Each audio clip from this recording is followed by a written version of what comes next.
और जो ये कहते हैं मैं फैक्ट्री लाऊं, मैं मंत्री बनूं, एमएलए बन जाऊं, मेरा आशीर्वाद दे दो गुरुजी, देखो ये आशीर्वाद यहां पर आपको नहीं मिलेंगे। अपने आत्माओं, जैसे एक मेन लाइन आई है बिजली के तारों की और वहां से पूरी कॉलोनी को कनेक्शन मिला हुआ है, और किसी एक व्यक्ति का पंखा नहीं चल रहा या मोटर नहीं चल रही या कोई भी आइटम नहीं चल रहा, तो उसका कोई और कारण हो सकता है। या तो पंखा खराब हो सकता है या मोटर खराब हो सकती है, उसको चेक कराओ। और सारा ही व्यवस्था नहीं चल रही कोई भी, तो आपका कनेक्शन ठीक नहीं है। तो यहां एक बहुत बड़ी हम गलती करते हैं कि मर्यादा ना रख के भगवान का हम आशीर्वाद प्राप्त नहीं कर पाते, जिस कारण से आप जी का वो कनेक्शन कट जाता है। कहते परमात्मा कहते औखद खावे और पत्थर है, औखद खावे और पत्थर रखे और तब पावे मोक्ष। जैसे दवाई लेते हैं, औषधि लेते हैं, तो उसके साथ कुछ परहेज भी होते हैं। तो इस मार्ग में परहेज कंपलसरी है, परमात्मा के इस मार्ग में। और परहेज वही हैं जो हमने वैसे ही ना करने चाहिए। बीड़ी, शराब, मांस, तम्बाकू, अन्य देवताओं की पूजा, ये तो वैसे ना करनी चाहिए। बताओ और परहेज क्या है? तो इस करके ये तो अवश्य रखने ही पड़ेंगे यदि आपने भगवान से लाभ लेना है और मोक्ष प्राप्ति करनी है। तो कहने का भाव ये है कि नाम जिन्होंने ले लिया, धीरे धीरे सब काम होंगे। थोड़ा समय दो दाता को, इतने उतावले ना हो। जैसे एक कहता है जी मैंने नाम लिया, मेरा सारे सुख हो गए, तो इसके अब दूसरा कहता है जी मैं 4 बार आ चुका हूं, अभी तक विशेष राहत मिली नहीं है। पुण्यात्माओं, ये परमात्मा का मार्ग है, इसके लिए आपने ये ध्यान रखनी पड़ेंगी जो बातें दास बता रहा है। अब जैसे किसी का कोई रोगी है और उसको एक्सीडेंट हो गया किसी का, और उससे ब्लड निकल रहा है, रक्त, और उधर से टांग टूट गई, उस पीड़ा भी बहुत घनी हो रही है। तो डॉक्टर सबसे पहले उस स्थान को ऑपरेशन या किसी कारण से ठीक करेगा जहां से ब्लड निकल रहा है। अगर उसका ब्लड निकल गया तो नाश मृत्यु हो जाएगी, और वो उस तरफ ध्यान नहीं देगा कि टांग टूट रही है और ये रो रहा है, चिल्ला रहा है कि मुझे पीड़ा है। डॉक्टर इलाज भी कर रहा है और वो ये सोच रहा है कि डॉक्टर का जानना को नहीं, मैं मर गया, मेरी तो टांग टूट गई। लेकिन डॉक्टर पागल नहीं है, डॉक्टर पहले देख रहा है कि ये करना आवश्यक है, ये टांग तो बाद में जुड़ जाएगी, इस तरह मरा नहीं गा ये। तो इसी प्रकार आपके जिन्होंने दीक्षा ले ली है और जिनके ऊपर कोई ऐसी आपदा आनी है कि आपकी मृत्यु होनी हो, तो पहले परमात्मा उस मृत्यु को रोकेगा, बाकी संसारिक सुख तो फिर आपका ढेर लगा देगा, आपका जीवन एक्सटेंड हो गया था। तो इस बात को आप ध्यान रखना, यह कोई बालकों का लेख नहीं है, और इतने एक मनुष्य जीवन का मिलना हंसी खेल नहीं है। एक सांस भी मनुष्य जीवन की मिलना आपको बालकों का खेल नहीं है, और ये आपको 100-150 वर्ष एक्सटेंड कर देता है। ये परम पिता, ये पूर्ण परमात्मा है।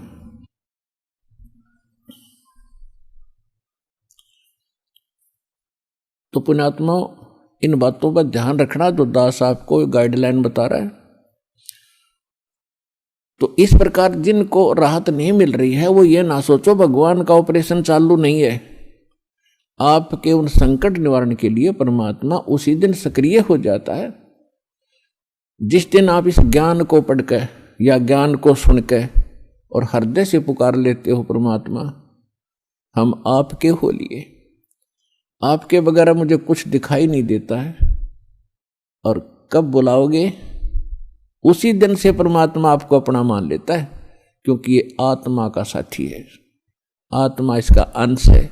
चाहे वो किसी धर्म में है, चाहे किसी मजहब में है, या किसी प्राणी के शरीर में है, कुत्ते गधे सूअर के शरीर में है।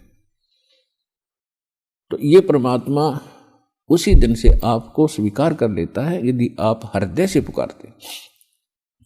और जिस समय नाम ले लेते हो फिर तो बात खत्म हो जाती है कि आपकी कोई सुनवाई ना हो या आपके संकट दूर ना हो। उसके लिए यही कारण हो जाता है कि परमात्मा पहले वो संकट टालेगा जो तेरी जान को जोखिम करेंगे। आपको जीवन एक्सटेंड करके फिर धीरे धीरे तेरे सारे आपके सभी कार्य, आवश्यक कार्य जो होंगे सारे ठीक करेंगे। देखो ये भक्ति मार्ग है। यदि आप यहां आते हो बरवाला आश्रम में तो आपको सबसे पहले ये उद्देश्य बनाना होगा कि मुझे मोक्ष चाहिए। और जो ये कहते हैं मैं फैक्ट्री लाऊं, मैं मंत्री बनूं, एमएलए बन जाऊं, मेरा आशीर्वाद दे दो गुरुजी, देखो ये आशीर्वाद यहां पर आपको नहीं मिलेंगे, क्योंकि ये तो भगवान से दूर करेंगे आपको। और हम ऐसा विष आपको खिला नहीं सकते जो आपका जीवन को हानि कर दे। डॉक्टर ऐसा अनजान नहीं होता। इसका कारण ये है कि जैसे कोठी बंगले आपको दे भी देगा भगवान, तो आप परमात्मा से कोसों दूर होगे। और फिर क्या बताते हैं, सर्व सोने की लंका थी वो रावण से रणधीरम, एक पलक में राज विराजीव जम के पड़े जंजीरम। सारी सोने की लंका बख्श दी थी उसको, सारा लंका सोने की बनाए बैठा था। और उस समय तो कई कई हजार, 20-20, 30-30 हजार वर्ष की उम्र होती थी। तो उसने त्याग को सोचना कोई बड़ी बात नहीं थी कि अभी ना मरूं, 30-40 हजार वर्ष जीऊंगा, क्योंकि सतयुग में 1,00,000 वर्ष की आयु होती है। और त्रेता में भी 67 के अंदर 40, 50, 30 और लास्ट में कम हो जाती है। तो रावण के मन में ये खरपतवार पैदा हो जाना कि अभी नहीं मरूंगा, ठाठ तो कोठी बना ली, दो कोई मंजिल की अटारियां बना रखी हैं। जैसे आजकल ये 20-20, 30-30 मंजिल के बनाते हैं मकान, वो तो 100 मंजिल के बनाए बैठा था, 200 के, इतना कुबद्दी था। और सारे सोने के, ईंट और गारा सोने की, लिपाई सोने की। और उसने भी ये सोच रखा था भी नहीं मरूं, ऐसा बक्कल उतरा, सह परिवार नष्ट हो गया। तो कहने का भाव ये है, परमात्मा कहते हैं कि क्या मांगो कुछ थिर न रहाई, ये देखत नैन चला जग जाई, 1,00,000 पूत 1,15,00,000 नाती, उस रावण के दीवान बाती। परमात्मा कहते क्या मांगो, हमें बताते हैं कि क्या मांगोगे। रावण जितने धनी भी नहीं हो सकते, और ऐसे शक्तिशाली सिद्धि युक्त भी तुम नहीं हो सकते। और उसकी क्या दुर्गति हुई, और क्या मांगना चाहिए परमात्मा से। भक्ति दान गुरु दीजियो, देवन के देवाओ, जन्म पाया भूलू नहीं, करहूं पद सेवा हो। और फिर क्या मांगे, साईं इतना दीजियो, जा मैं कुटुंब समाए, हम भी भूखे न रहे, अतिथि न भूख हो जाए। इससे अधिक मांगने की आवश्यकता नहीं भगवान से। अब परमात्मा ने सारा पता है कि इस बच्चे को क्या आवश्यकता है और कौन सा वस्तु देना अनिवार्य है, और कौन सी वस्तु ये मांग रहा है, इसके लिए ये फायदेमंद है कि नहीं। जैसे डॉक्टर के ऑपरेशन यानी उपचार के अंदर रोगी ने अपनी नहीं चलानी चाहिए, डॉक्टर की ही चाल है। जब डॉक्टर होगा तो सही हो। और डॉक्टर के उपचार के अंदर बीच में कोई टांग अड़ाता है अपनी कि नहीं मत ऐसे कर दो, ऐसे कर दो, वैसे करवा ले, लेकिन उसे लाभ कुछ नहीं होगा, वो रोग नहीं कटेगा। तो इस प्रकार से आप जिस दिन यहां आ जाते हो, आप उपचाराधीन हैं। और आपका रोग कौन सा है, जग सारा रोग यारे, जिन सतगुरु वेद न जाण्या, जग सारा रोग यारे, जग सारा रोग यारे, जिन सतगुरु वेद न जाण्या, जग सारा रोग यारे। कौन सा रोग भाई, जन्म मरण का रोग लग्या है, या तृष्णा बडरी खासी, जन्म मरण का रोग लग्या है या तृष्णा बडरी खांसी, आवागमन की डोर गले में या पड़ी काल की फांसी, जग सारा रोगिया रे जिन सतगुरु वैद न जान्या, जग सारा रोगिया रे।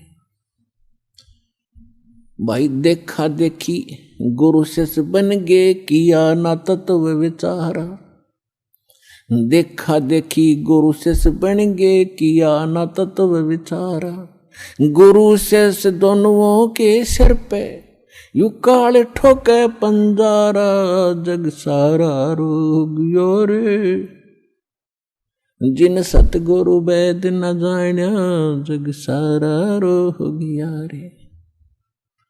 भाई साचा सतगुरु कोई न पूजे, इन झूठों जगपतियासी, साचा सतगुरु कोई न पूजे, इन झूठों जगपतियासी, झूठ अंधे की बाँ गई अंधे ने, ये मार्ग कौन बतासी, जग सारा रोगिया रे जिन सतगुरु वैद न जान्या, जग सारा रोगिया रे। भाई सार शब्द सर जीवन बूटी, घस घस अंग लगावे,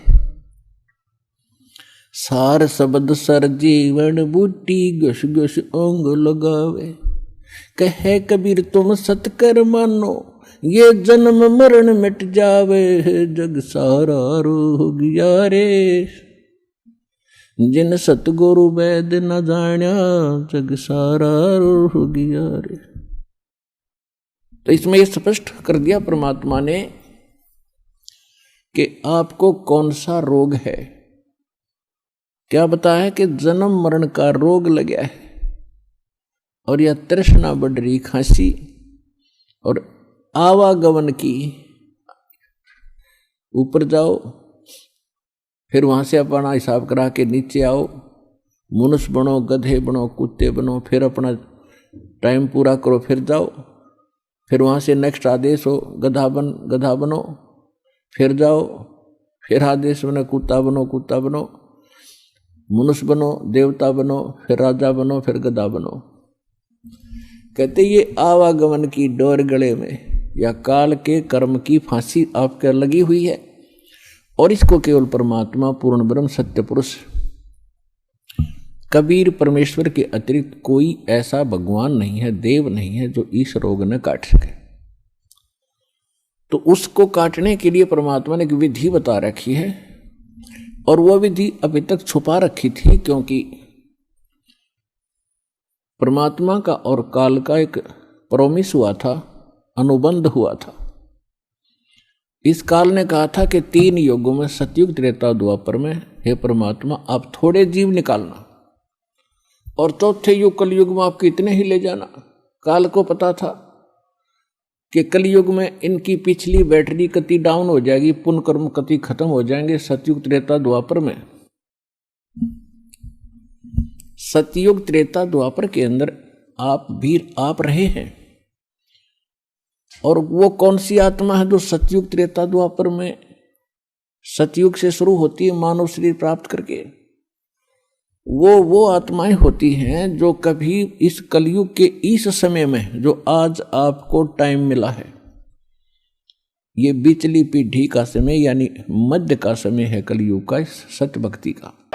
आप सुन रहे थे जगत गुरु तत्वदर्शी संत रामपाल जी महाराज जी के मंगल प्रवचन। अधिक जानकारी के लिए विजिट कीजिए हमारी वेबसाइट www.jagatgururampalji.org। संत रामपाल जी महाराज जी के शुभ आशीर्वाद से पूरे विश्व भर में 500 से भी ज्यादा नाम दीक्षा केंद्र हैं, जिन पर संत रामपाल जी महाराज जी द्वारा ऑनलाइन निःशुल्क नाम दीक्षा दी जा रही है। अपने नजदीकी नाम दीक्षा केंद्र का पता करने के लिए संपर्क करें 8222880541।